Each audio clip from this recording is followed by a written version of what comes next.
juga. Toh pada akhirnya kita bisa menginjak sekarang tahun 24. Dan Mazmur berkata, firman Tuhan berkata, bersyukurlah pada Tuhan. Jadi Mazmur ini mau mengatakan pada kita, kata kuncinya di tahun 2003 adalah bersyukur. Ini kata kuncinya. Kalau kita baik ke belakang, melihat ke belakang, dan kita boleh masuk 2024, kata kunci yang mau Mazmur katakan, firman Tuhan katakan kepada kita, bersyukurlah pada Tuhan. Itu kata kuncinya. Bersyukur buat pernyataan Tuhan, bersyukur dengan kasih Tuhan, bersyukur dengan pertolongan Tuhan. Dia petolong yang setia, firman Tuhan katakan kan. Itu lagu yang kita nyanyikan tadi. Bersyukur buat segala sesuatu yang Tuhan kerjakan buat kita. Kata kuncinya itu bersyukur. Nah, ketika kata kunci sepakat di kata kunci bersyukur 23, mengapa kita sekarang melangkah 2024? Kuncinya bisa kita bawa. Kita setuju tahun 2023 adalah kata kuncinya kita bersyukur pada Tuhan. Karena kita sekarang harus bagaimana karena kasih kemampuan Tuhan loh. Dengan masalah penderitaan, tekanan kita alami secara ekonomi, secara penderitaan apapun, tekanan batin pun, jiwa pun, itu kita alami juga loh. Bukan salah ekonomi, batin, jiwa kita ketekan loh. Mungkin kita udah hampir dengan kita, mungkin hampir ada yang putus asa kali, udah gue gak ngerti deh, buat apa gue nih. Besok 24 juga gak tahu gue, apa yang kerja dalam diri gue, kan gitu. Tapi kalau kita melangkah, tekan 2024, kita setuju bahwa kata kunci D23 itulah bersyukur. Kemudian masuk 24 saudara dalam Tuhan, kita bawa kuncinya itu. Kenapa sih dibawa kata kuncinya? Untuk membuka berkat tahun 24 ini. Kalau kuncinya yang kita bawa, bagaimana kita buka berkat tahun 2024?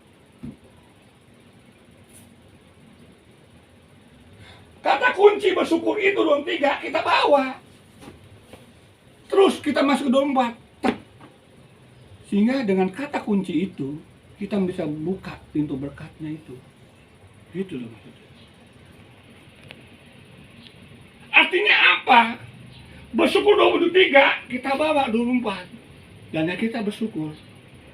Kita nggak tahu apa yang terjadi 24. Mungkin masalah 23 sama juga ada 24 kita sekarang, masa kemarin belum selesai juga tuh. Masalah ekonomi tetap aja tuh. Masalah tekanan tetap aja tuh. Tapi kalau kunci itu kita bawa, tetap kita bawa 24. Maka penyelesaian ada di sini loh. Berkat tetap ada di sini loh. Untuk buka berkat-berkat Tuhan di tahun 2024 ini.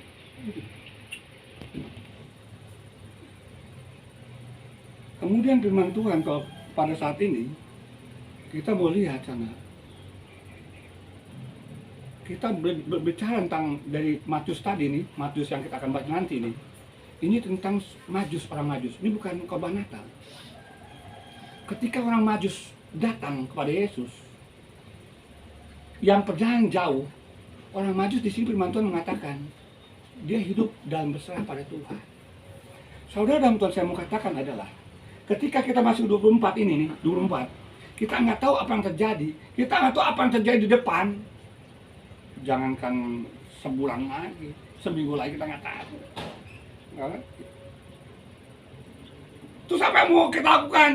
Kata kunci kedua kita masuk ketika bawa kunci pertama di 24. Dan kata kunci kedua, berserah pada Tuhan.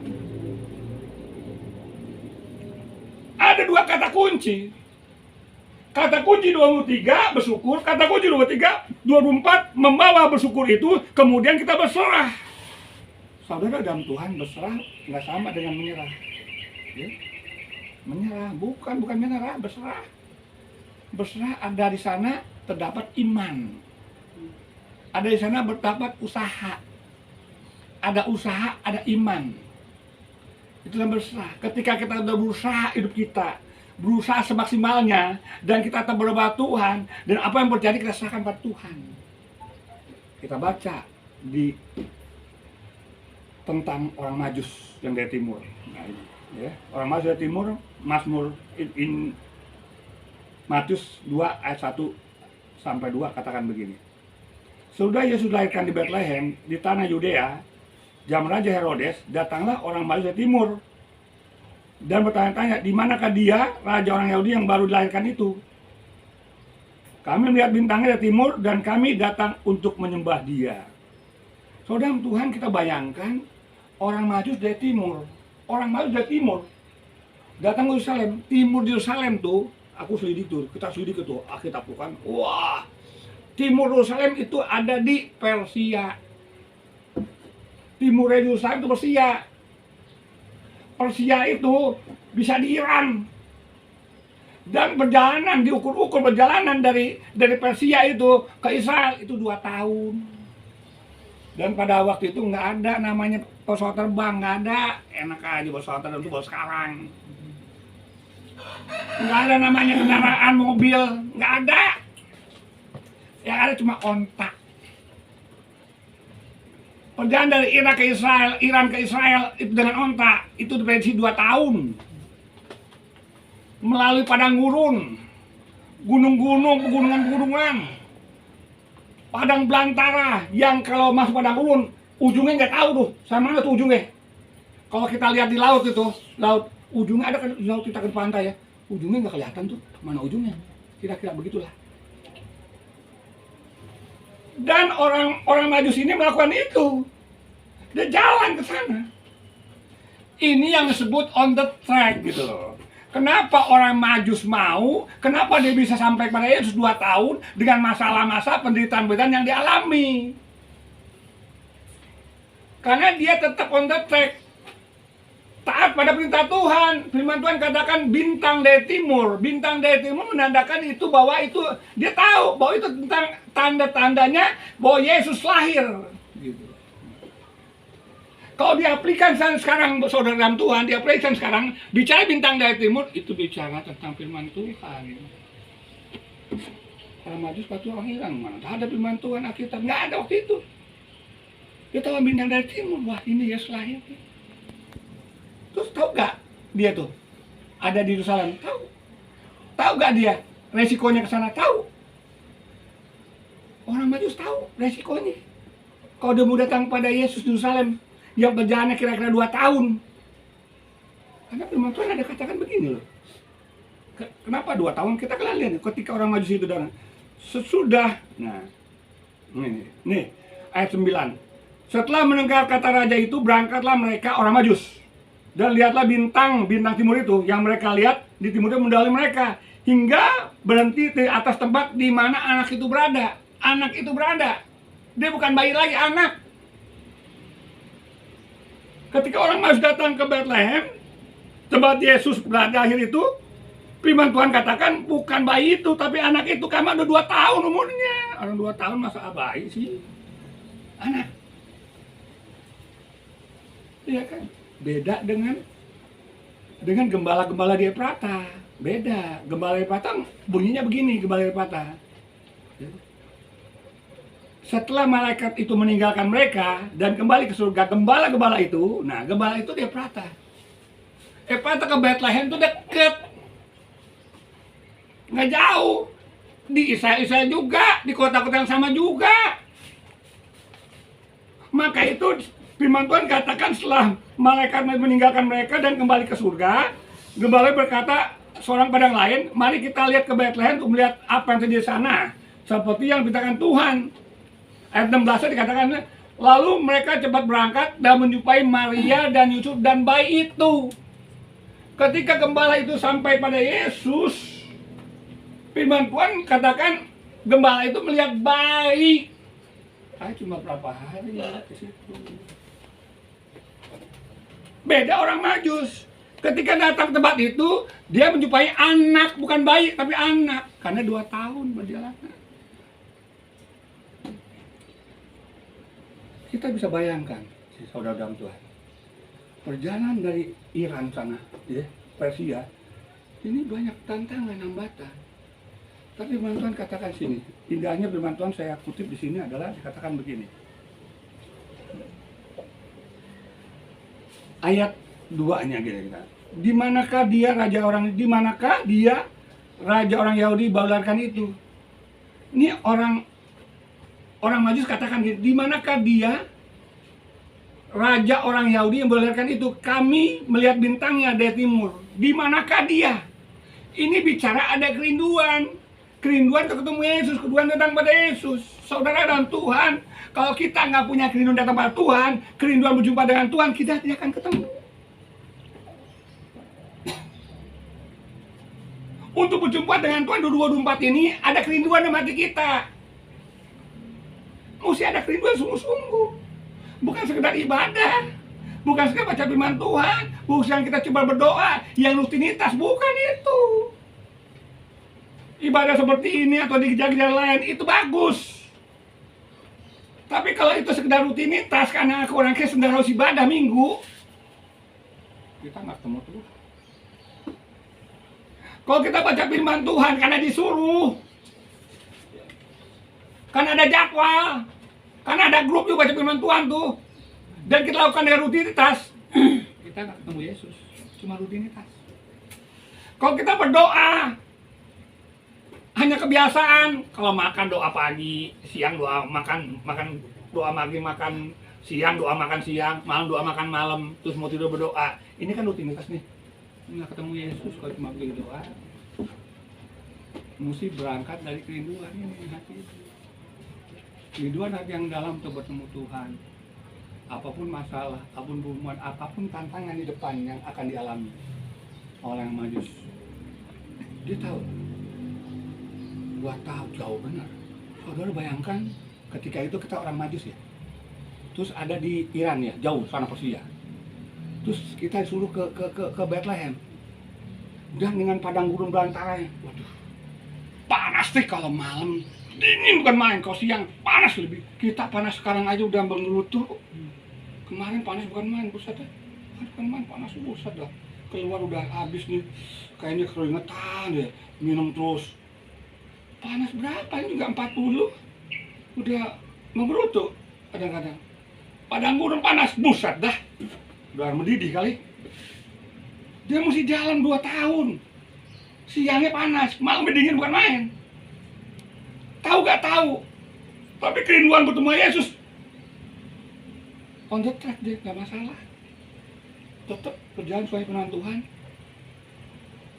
Dia berjalan sesuai dengan firman Tuhan. Melalui bintang itu. Bintang itu yang menuntun dia bertemu Yesus. Bicara bintang saya katakan bicara apa? Bicara firman Tuhan. Pada mulai firman bersama firman Tuhan Allah. Firman ini yang menuntun kita pada Yesus. Kalau kita on the track dengan firman Tuhan, taat pada firman Tuhan, kita ketemu Yesus. Sama orang Majus tadi. Tapi kadang-kadang anak Tuhan kan, orang Kristen kan nggak on the track. Cuma rutinitas saja. On the track itu seperti gini, saudara dan Tuhan. Saya mau jelasin dulu. On the track itu depan jalurnya. Kita suka lihat kan kereta api ya. Pernah dong kereta api lihat dong. Pernah rel kereta api lihat dong. Pernah naik kereta api lihat rel kereta api kan. Kereta api kalau nggak ikutin jalurnya, kereta api kan dari setiap jam kita lihat, tiap hari, minggu, bertahun-tahun aman aja tuh. Kenapa? Karena pada jalurnya. Coba dia melenceng ke jalurnya. Bor-bor sampai, kecelakaan, nggak bakal sampai ke tujuan. Kecelakaan dia, terbalik dia, penumpangnya mungkin banyak yang mati. Tapi kereta api karena on the track, pada jalurnya, itu on track maksudnya. Dia mau setiap saat kayak kemanapun, mondar-mandir kemanapun, jalan kemanapun, jam per jam, setiap hari. Setiap minggu bertahun-tahun enak aja tuh sampai tujuan. On the track seperti itu dalam jalan hidup kita. Di tahun 2023 masuk 2024, hari demi hari, minggu demi bulan per bulan. Kalau kita on the track tapi firman Tuhan, kita akan sampai pada rencana Allah dalam hidup kita. Betul. Saudara Tuhan, kita lihat Mazmur ya. Mazmur 42 dikatakan gini, 44. Daud katakan gini, Seperti rusa rindu sungaimu, jiwaku rindu engkau. Seperti rusa rindu sungaimu, jiwaku rindu engkau. Rusa dan sungai dua hal nggak bisa dipisahkan. Dia menyatu itu. Hidup kita menyatu dengan Allah. Kerinduan kita pada Allah itu menyatu tuh. Satu. Hidup kita dengan Allah, jiwa kita dengan Allah itu nggak bisa dipisahkan. Kita pada jalurnya itu mesti. Kita on the track tuh, taat kepada Tuhan, ketaatan kepada Tuhan tuh. Itu diwarnai dengan apa? Jiwa rindu pada Tuhan, diwarnai dengan bersekutu dengan Tuhan dalam hidup kita setiap hari, setiap saat. Baik baca firman Tuhan, baik memuji Tuhan, baik hidup bergaul dengan Tuhan, itu everyday, setiap hari, setiap saat gitu. Sehingga dia sampai ke tujuan kita. Sampai dalam rencana Allah. Walaupun masalah tetap ada, oke, masalah semua masalah. Dan firman Tuhan katakan, semua ini katakan padamu supaya kamu boleh dewasa dalam aku, dalam dunia kamu mengalami masalah. Itu Yohanes 16:33 dikatakan. Bukan berarti dengan demikian masalah nggak ada, tetap masalah ada. Karena firman Tuhan sudah menentukan itu, siapapun kita yang masih menapak di bumi ini tetap ada masalah. Tapi kalau kita on the track, masalah ada, jalan keluar ada, saudara dalam Tuhan. Gitu. Ada masalah, jangan keluar karena kita on the track. Kereta api bisa aja ada masalah. Ada kadang-kadang ada masalah kan, kalau dia on the track. Tapi kan karena dia on the track, dibenerin aja, tak. Jalan lagi, sebentar lagi jalan. Ya kan? Tetap aja ada masalah ada.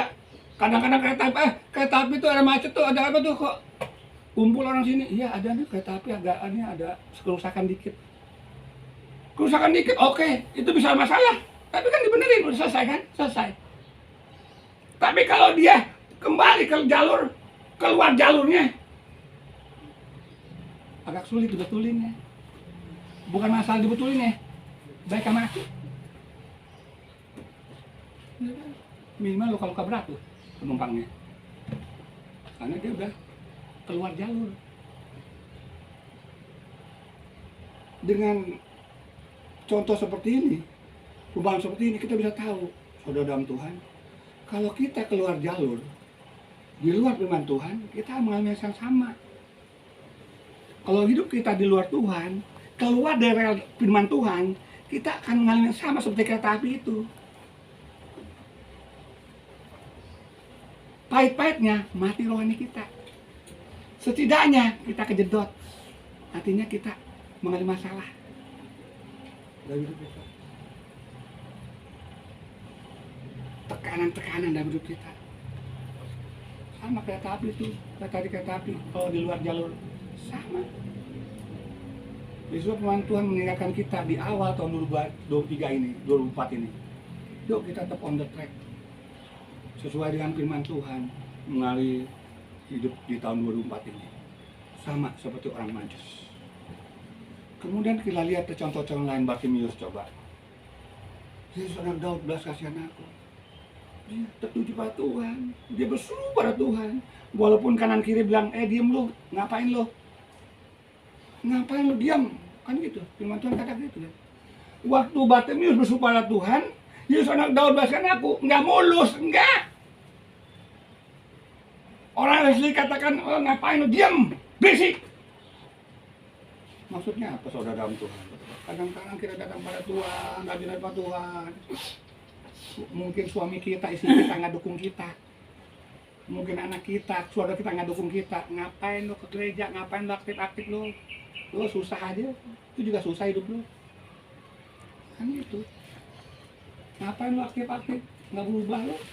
Lo belum ada kerjaan juga lo, belum ada kerjaan juga. Diem lo, sama seperti diem belit, sama. Kalau Bartimius kan gitu, diem lo. Tetap aja bersuara Tuhan. Kalau dibilang diem lo, Bartimius diem, enggak, tetap dia tambah keras malah berserunya. Yesus Daud, belas kasihan aku. Jangan ketika beribadah, kita aktif beribadah, melayani, terus belum ada perubahan dalam hidup kita. Dia ada pekerjaan, belum ada pekerjaan. Ngapain lu? Lihat-lihat lu. Terus kita, oh iya benar ya, nggak mau lihat lagi ibadah lah. Ya, harusnya tetap seperti Bartimius. tetap gencar malah, tetap ngasih Tuhan hatinya, tetap bergairah sama Tuhan. Dan waktu Tuhan dengar gak? Dengar. Ketika berteriak, batu Tuhan dengar, Tuhan berhenti. Panggil Bartimeus, apa yang kau mau? Adalah bunyi. Tuhan kabulkan. Itu waktu Tuhan, itu namanya Kairos, ada waktu Tuhan. Bagaimana yang 12 tahun pendarahan, perempuan 12 tahun pendarahan, sama kerinduan datang pada Tuhan. Itu mujizat yang dialami saudaraku dalam Tuhan. Orang 12 tahun pendarahan tuh, perempuan, enggak simsalabim. Sebelum dia ketemu Yesus, dia udah berdoa sini. Dia udah datang, dia sungguh-sungguh berdoa. Mungkin kalau ada saldo saya, dia bertobat sini, ampuni saya Tuhan, terus di sini. Udah bertahun-tahun di sini. Dan pada saatnya dia bertemu Yesus di sini posisinya. Pada posisi di sini dia udah bergumul nih. Enggak simsalabim, mujizat itu enggak simsalabim. Ada pergumulan di sini dulu. Ketemu Yesus di sini, baru dengan iman asaku jamah jubahnya aku sembuh. Dia jamah jubahnya, ketika dia jamah jubahnya, Tuhan Yesus katakan, engkau sembuh belum? Dosamu diampuni, baru sembuh. Ada pemulihan dulu dalam hidup kita, pemulihan rohani kita. Tuhan inginkan pemulihan kita, hidup kita, rohani kita, gitu loh. Baru situ ada kesembuhan. Itu yang namanya perempuan pendarahan yang 12 tahun itu, saudara dalam Tuhan. Suatu kerinduan datang pada Tuhan. Perubahan hati datang pada Tuhan. Kalau ada salah dosa, ada suatu yang tidak menyimpang dalam Tuhan, dibenarkan. Ada mau berubah, gitu loh. Dan Tuhan lihat hati kita mau berubah dan mau berubah. Dan pada saat kita ketemu Tuhan, tak bertemu dengan Tuhan seperti orang gembala tadi bertemu dengan Tuhan. Seperti orang Majus tadi bertemu dengan Tuhan. Maka mujizat terjadi pada orang Majus tadi. Untuk bertemu dengan Tuhan proses. Ada persiapan, ada suatu tantangan yang harus dihadapi. Bertemu Tuhan.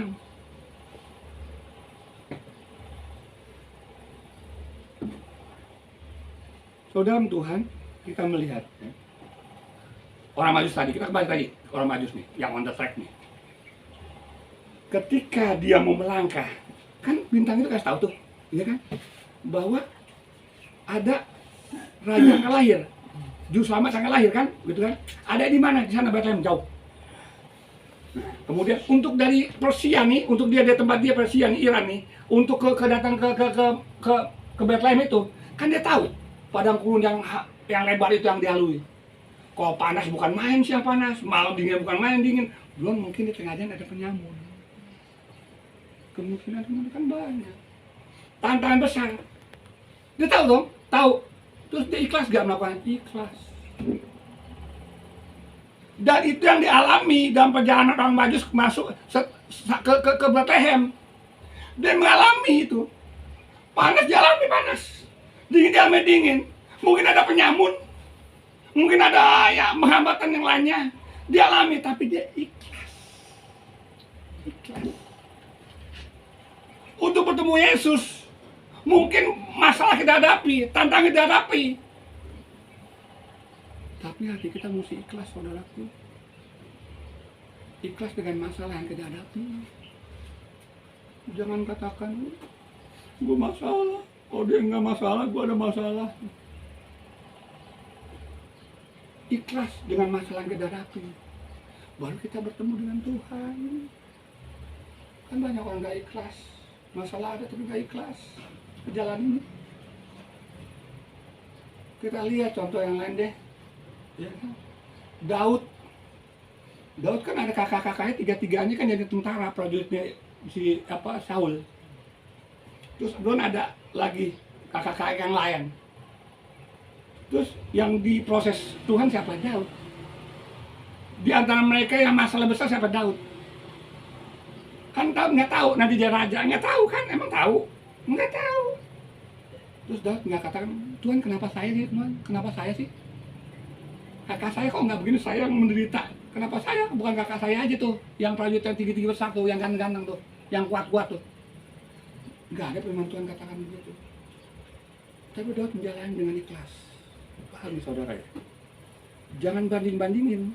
Artinya, jika masalah kita hadapi, kita mengalami masalah, jangan bandingin dengan saudara kita, dengan orang lain. Kok aku mengalami masalah, orang lain kok enggak sih?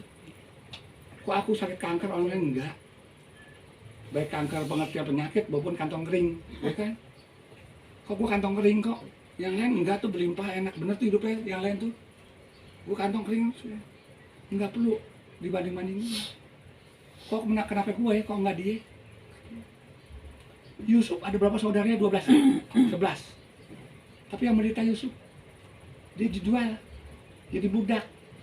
Budak itu nggak ada harganya, nggak ada sama sekali, nggak ada hak asasi manusia, nggak ada di situ. Bicara hak asasi manusia nggak ada. Kalau Tuhan yang katakan nyemplung ke jurang, nggak sama sekali. Itu kayak binatang. Kok kasarnya begitu ya? Di zaman itu budak kayak binatang, nggak ada harganya. Dan Yusuf mengalami itu. Emang apa? Walaupun di bekerja di Potifar sama, ngalami juga sana. Tapi karena disertai Tuhan beda jadi. Potifar udah lihat disertai Tuhan, maka diangkat. Itu karena disertai Tuhan. Difitnah sama isi Potifar, masuk penjara. Penjara waktu itu nggak seperti sekarang, enggak. Di bawah tanah penjaranya, pengap. Enak aja kita ngelihat. Di berapa lama deh Yusuf? Firman Tuhan katakan Yusuf umur 17 tahun waktu jual saudaranya, 30 tahun baru diangkat jadi orang kedua di Mesir. 13 tahun penderitaan. Enak gak? Enak. Ikhlas dia menjalani itu. Yusuf ikhlas menjalani itu. Enggak, kenapa saya tuh? Kenapa sudah saya saja kok, kalau yang gue sih yang katakan begini. Gue penderitaan berat amat penderitaan gue. Enggak begitu saudara.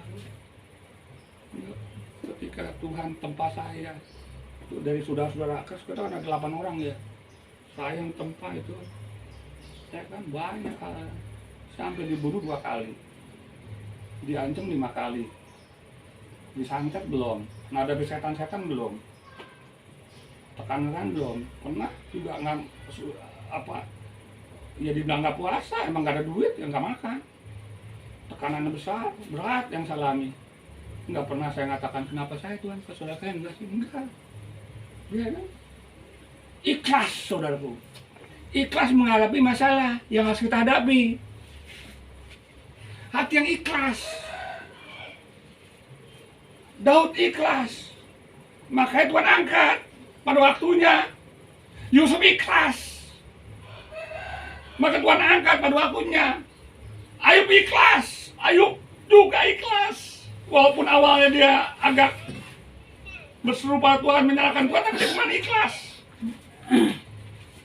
Tuhan angkat. Masalah ada, tapi ikhlas dalam perjalanannya. Ketika orang Majus ikhlas, dia ikhlas dalam perjalanan dari Persia ke Bethlehem, dia bertemu Yesus.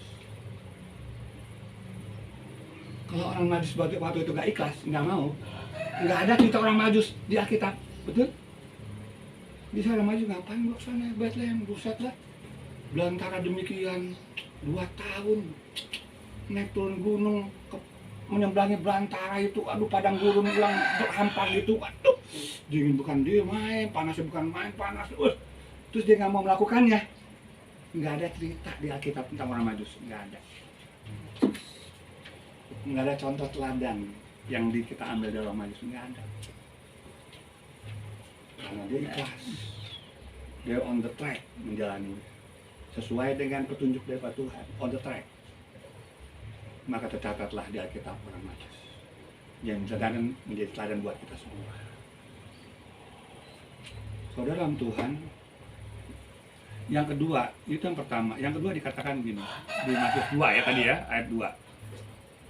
Yang kedua katakan gini, dan kami datang untuk menyembah dia. Pertama, orang Majus rindu datang kepada Tuhan, berjumpa dengan Tuhan. Yang kedua, ingin menyembah dia. Matius 2 itu katakan gitu kan. Dan kami datang untuk menyembah dia. Kerinduan untuk menyembah Yesus, itu penting dalam hidup kita.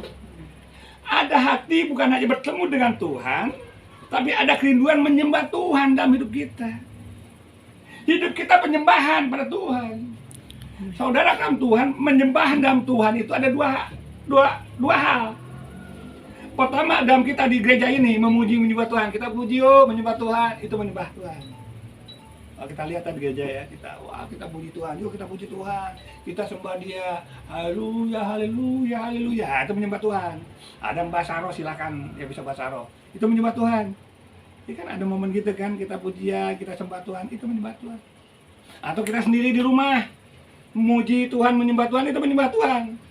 Itu yang pertama. Yang kedua, menyembah Tuhan kehidupan kita sehari-hari. Hidup kita sehari-hari itu menyembah Tuhan. Ketika hidup kita sehari-hari kita menyembah Tuhan, karena kenapa sih? Karena kita suatu Kristus yang terbuka.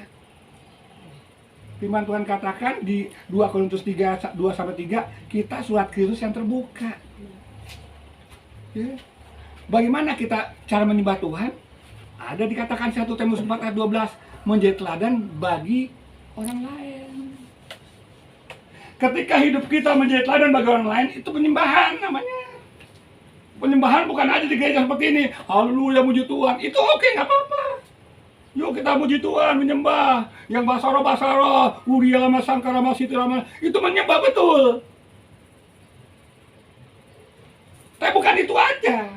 Kehidupan kita sehari, kita menjadi teladan bagi orang lain, itu penyembahan. Ketika karena kita suatu Kristus yang terbuka.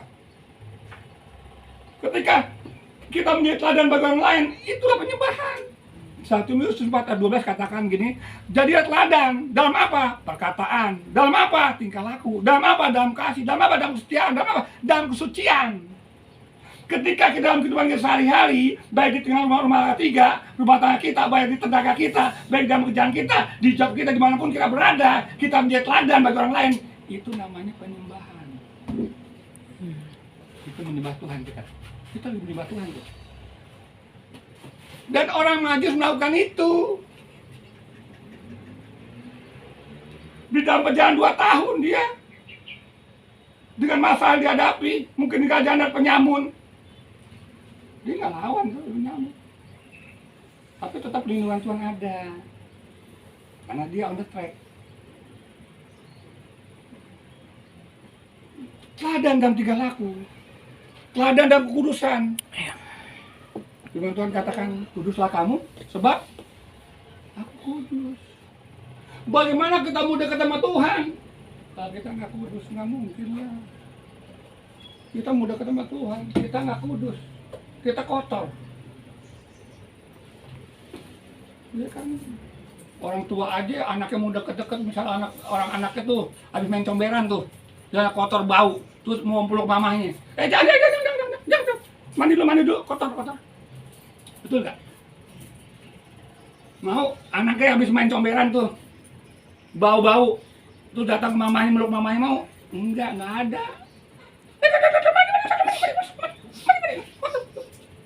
Bersihin dirimu.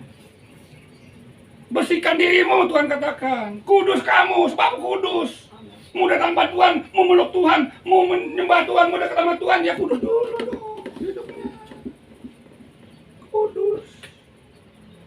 Karena Tuhan itu kudus. Kuduslah kamu. Aku kudus. Tuhan katakan. Dia teladan dan kekudusan. Menjauh kudus maksudnya apa? Firman Tuhan katakan gini, jangan engkau serupa dengan dunia ini. Bagaimana kudus? Jangan serupa dengan dunia ini. Jangan hidup kita serupa dengan dunia ini, tapi berubahlah. Kuduslah kamu, berubahlah kamu. Jangan serupa dengan dunia ini. Kudus itu artinya dipisahkan, dikuduskan, dipisahkan dari dunia, itu namanya kudus. Pengertian itu. Dipisahkan dari dunia. Itu kudus, kita dikuduskan, artinya dipisahkan dari dunia. Dunia apa? Perbuatan dunia, hal duniawi kita dipisahkan. Perbuatan dunia apa? Galatia 5, 19-21 dikatakan. Perbuatan yang telah nyata, pencabulan, pertengkaran, perselisihan, iri hati, semuanya itu. Kita mesti pisahkan. Jangan iri hati buat kita. Jangan benci sama orang lain. Jangan sakit hati. Jangan buat perselisihan.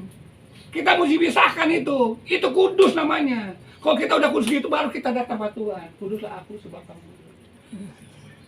Kuduslah kamu sebab kudus. Gitu. Hidup kita dipisahkan. Kalau kita masih iri hati sama orang, benci sama orang, ya